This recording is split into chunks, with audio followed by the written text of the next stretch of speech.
তো আজকে আমার মেয়েটা অনেক কান্না করছে আর ওর মনটা একদমই খারাপ, কারণ বাড়িতে আত্মীয় এসেছিল হঠাৎ করেই আর তাড়াতাড়ি চলেও গেছে। ওই জন্য ওর মামা মামি আর মামার মেয়ে এসেছিল, তার জন্য ও অনেক আনন্দ করছিল। আমাকে হাজারবার জিজ্ঞাসা করছে কখন আসবে কখন আসবে। তো কেউ আসলে ও এমনই করে, আর এসে যদি চলে যায় তারপরে ও কান্নাই করে আর মন অনেক খারাপ হয়। আর তো কালকে আমার দাদা বৌদি আর দাদার ছোট্ট মেয়েটা এসেছিল, হঠাৎ করেই এসেছিল। তো অনেক মানে আনন্দ হয়েছিল, সবাই মিলে আনন্দ করলাম, খাওয়া দাওয়া করলাম। তো তারপরে আবার বিকালে চলেও গেল, সন্ধ্যার একটু আগে আগে। তো তখন থেকেই মেয়েটার মনটা খারাপ হয়ে গেল, আর আমারও কিন্তু মনটা খারাপ হয়ে যায় যখন কেউ এসে আবার চলে যায় তাড়াতাড়ি একটু না থেকেই। তো হঠাৎ করেই এসেছিল আর হঠাৎ করেই চলে গেল, এতে মনটা খারাপ হয়ে গেল। বাবার বাড়ির থেকে যদি কেউ আসে, বাবা মা ভাই বোন, তাহলে কিন্তু অনেক আনন্দ লাগে। আর মেয়েরা কিন্তু বিয়ের পরে চাতক পাখির মতোই চেয়ে থাকে যে কখন বাবার বাড়ির থেকে কেউ আসবে, আর সেটা যদি বাবা মা ভাই বোন সেটা হয় কেউ, তাহলে তো আর কথাই নেই। তো কালকে দাদা বৌদি আর দাদার মেয়েটা আসায় আমার ছেলে মেয়ে কিন্তু অনেক আনন্দ করেছে, অনেক মজা করেছে। আর যখনই চলে গেছে তখনই ওর মনটা অনেক খারাপ হয়ে গেছে। বাচ্চা মানুষ, তাই ও কান্নাও করে দিয়েছে।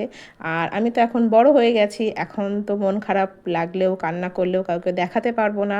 তো কিছু করার নেই, কেউ আসলে অনেক ভালো লাগে, অনেক আনন্দ হয় কেউ আসলে, ওরা আসলে বিশেষ করে। আর আমার মানে দাদার মেয়েটা তো আসলে আরও বেশি মজা করে আমার ছেলে মেয়েরা, আর আমার অনেক ভালো লাগে। তো কেউ নিজের প্রিয়জনরা যখন আসে তখন নিজের সামর্থ্য অনুযায়ী কিছু রান্না করে খাওয়াতে পারলে আরও কিন্তু বেশি অনেক আনন্দ হয়। তো যেটুকু সামর্থ্য থাকে সেটুকুই করে খাওয়ানোর চেষ্টা মানে করি।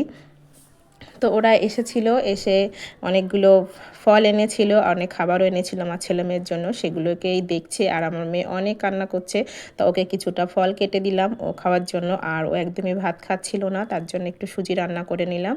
এই যে সুজিটা রান্না করে নিয়েছি, প্রথমে ভাজি করে নিয়েছি, তারপরে আমি সুন্দরভাবে একদম সাধারণভাবে চিনি মিষ্টি দিয়ে একটু গুড় দিয়ে সুন্দরভাবে রান্না করে নিয়েছি। দিয়ে তারপরে যে এখন রাত হয়ে গেছে, তো ওকে একটু খাইয়েও দেবো, রান্না করে নিয়ে তারপরে খাইয়ে দিয়েছিলাম, তারপরে ওকে ঘুম পাড়িয়ে দিয়েছিলাম। তো কি বলবো, বাড়িতে এরকম বাবার বাড়ির থেকে কেউ আসলে তো অনেক মজা হয়, আর যখনই চলে যায় তখনই অনেক মন খারাপ করে, সেটা তো আমার তো হয়, আর যাদের হয় সে তো তারাই জানে। আর আমার ছেলে মেয়ে তো এমনই, ওরা ছোটোর থেকেই কেউ আসলে ওরা অনেক মজা করে, আর যখনই চলে যায় ওরা কান্না করে আর অনেক সময় মন খারাপ করে থাকে। তো আর কি বলবো, কিছুই বলার নেই, বাচ্চা মানুষ। তো এই যে আমি সুজি রান্না করে নিয়েছি, এবার প্লেটে সব বেড়ে নিয়েছি, মেয়েটাকেও খাইয়ে দিয়ে ঘুম পাড়িয়ে দিয়েছি। তো আজকের মতো ভিডিওটি আমি এখানেই শেষ করছি। আর কারা কারা আমার মতো আত্মীয় আসলে সব